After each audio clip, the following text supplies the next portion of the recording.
Greetings, fanboys and fangirls. Jared here with another video from Fanboys Forever, and today I invite you to the Ultimate Battleground Volume 2. If you're unfamiliar with my Ultimate Battleground series, then of course be sure to go and watch the first volume that I put out. Essentially, this is just a look at massive displays of different types of Masters of the Universe figures put on the brand new ETERNIA playset. With this massive new playset, it kind of gives us the opportunity to create different dioramas and battle scenes, and I was thinking, wouldn't it be cool to do a series of videos where we take each type of Masters of the Universe figures and attempt to do dioramas involving the playset. The first volume I did was all about Origins because of course it is probably the most obvious choice, especially considering that the playset is mostly created for those types of figures.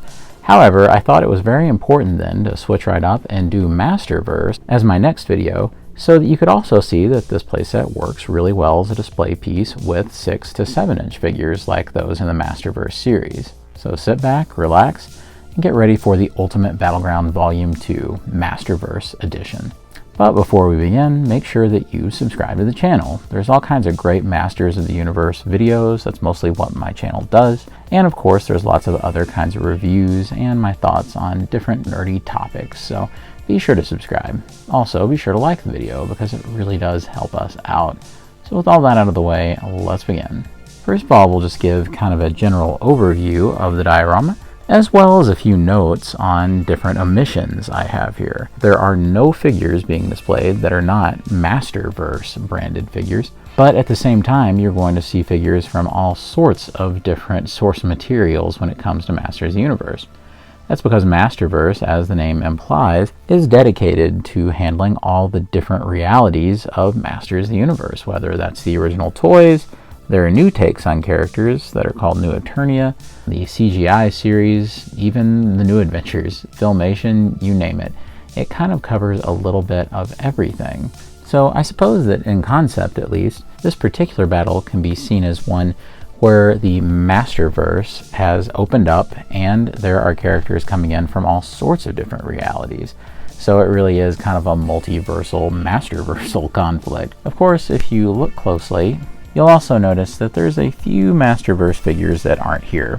I tried every way I could to get a mecha neck here before I had to go ahead and film this video, but unfortunately my New Eternia mecha neck just didn't make it in time, so that was a real shame. The only other omissions are just a few that I didn't pick up along the way, including the Horde Skeletor, the Clamp Champ, the Gwildor and Orko 2-pack from Revolution, and very unfortunately, New Eternia Web Store, which for whatever reason now goes between $150 to $200. So here's hoping that maybe Mattel should re-release that one because I can't pay that, nor would I. And of course, you'll notice the giant motherboard figure is nowhere to be seen because once again, that's really expensive and I certainly don't have that laying around just for motherboard. Nothing wrong with her, but you know, let's go ahead and look at each section of the diorama. Although it was recently usurped as my favorite He-Man by the brand new Revolution figure, I still have a really big soft spot for the 40th anniversary figure that they did. In particular, I really liked the 2-pack that they did in a set for San Diego Comic-Con, where it was the only way, at least at the time of recording, to get Skeletor and He-Man in their 40th anniversary editions. So it's really cool to have these guys right in the front, especially because of their cold cast weapons, He-Man's flocking, and especially having that exclusive Skeletor. So I thought that was something that really needed to be right on the front. And of course, I firmly believe that the Masterverse She-Ra figure is the best She-Ra figure they've ever done in any line, even beating out classics. So I was sure to have her up there supporting her twin brother. Although Masterverse takes its inspiration from many different realities within the Masters of the Universe world, you can pretty much look at the line as being divided into two. There's everything else, and then there's the Masters of the Universe Netflix shows. So when you look at it like that, it became simple for me to go ahead and make the decision to divide it in two. So other than King Grayskull, who's living at the top of the main tower, then you can pretty well see that everybody is divided in two. Let's go ahead and start with the animated. I decided that there wasn't any particular groupings that I would do. Instead, I would just try to get them in a good face-forward pose, maybe something dynamic for each character, just so that, you could kind of get the thrill and the action of some of those anime shows on Netflix. Leading the charge, I have my new favorite He-Man figure in Masterverse, and I put him on the Battle Cat there. To the side, I made my only real exception to the 2D Netflix animated figures, and that's including the 2 CGI figures. I think these are horribly underrated, and I feel like they were such incredible representations of those character models from the show, even if some of their articulation suffers a little and they're quite top-heavy, but still, I wanted to have them right in the front. Beyond that, it was a matter of finding good spots for the rest of the characters. I took a spare first series He-Man from Revelation and gave him the battle armor that the Revolution figure comes with, and even gave him the extra head that the movie He-Man came with. I actually did some of that hot water shaping, the trick that I pulled on the Revolution He-Man, to make the head look a little bit better, because now if you look closely, he has a much more squared jaw and looks a lot more like He-Man, I think. Of course, behind him we have lots of denizens of Eternia back there, and something you can see with both Trapjaw and with Triclops is I dressed them both in their kind of motherboard cult costumes, because I wanted them to look different than the other versions over there from New Eternia. Near the main tower, I have a little bit of light there coming from his sword. I have Prince Adam, and back behind him is Roboto, who played an instrumental role in putting the Power Sword back together. So I definitely wanted to homage that really important part of the story that actually took place here in the Central Tower in the series. One of the things that I'm pretty proud of, but unfortunately it kind of gets lost in the mix a little bit, is how I have Skelegod fighting Savage He-Man back here. It's probably one of the most brutal and awesome fights I've ever seen in animation, so I wanted to get a really crazy battle pose going for those two guys, and they're pretty much the only two in a straight up physical pose like this. I always like challenging myself to see if I can balance the figures without a stand. And of course we have a lot of the main players from the series, and the poor sorceress has been captured back here. That's alright, she probably won't stay that way for long. It's pretty remarkable when you think about it, just what a massive collection of the Netflix cartoon figures that we've gotten so far. Pretty much any other toy line, this would be considered an embarrassment of riches. But you know us Motu fans, we're always wanting every single character, no matter what. And we have the pretty much everything else side over here. Now, my aim with this side was just kind of to have a multiversal war like I was talking about. Kind of just combining all the disparate factions and brandings and sublines that are within the Masterverse line. Whether that was Rulers of the Sun, New Eternia, or Princess of Power, even New Adventures, even the 87 movie figures, it didn't really matter. This whole side was just escapist fun.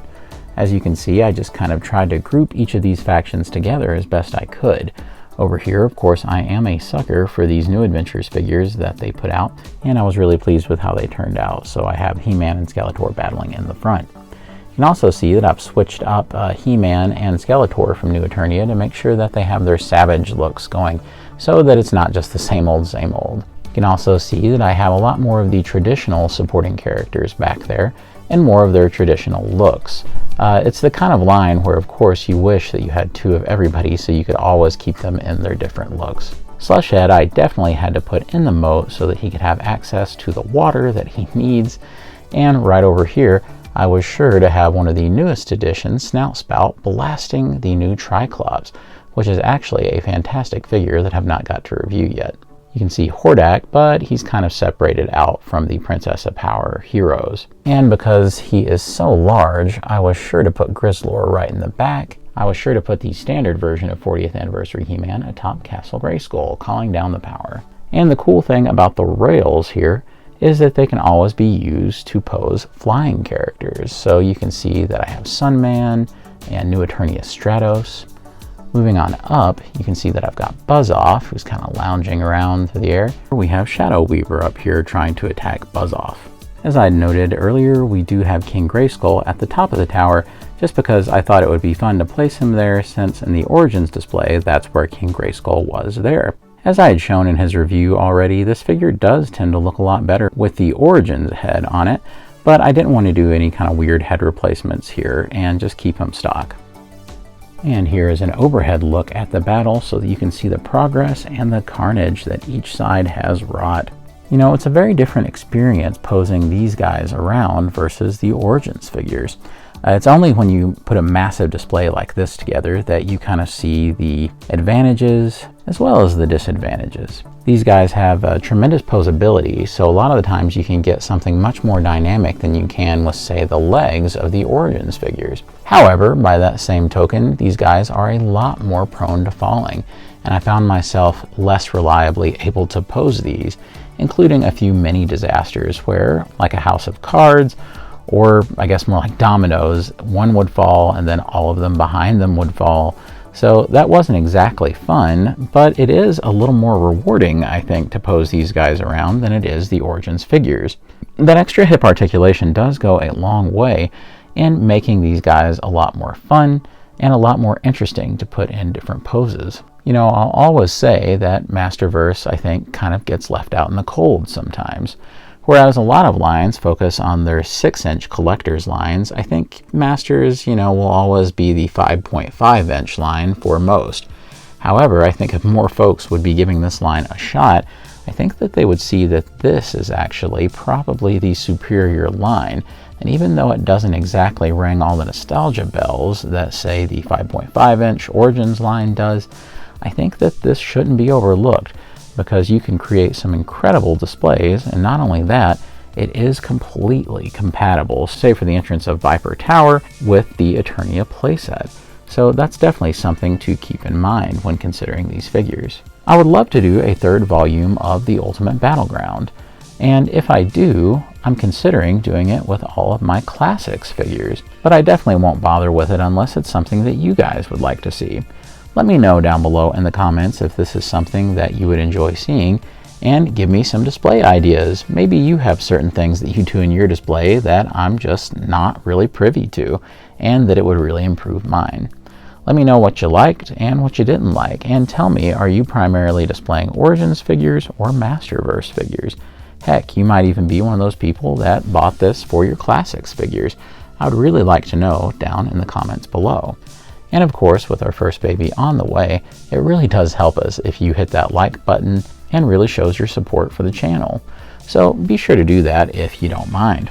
There's definitely been a lot of very exciting announcements about Masters of the Universe toys, and I would love to give you my thoughts about those in the near future, as well as continuing to provide some reviews and, yes, fix videos like I did for the new He-Man here that will just help you enjoy the hobby all the more. But beyond that, this has been Jared. God bless you and yours, and I'll see you on Fanboys Forever. Fanboy out.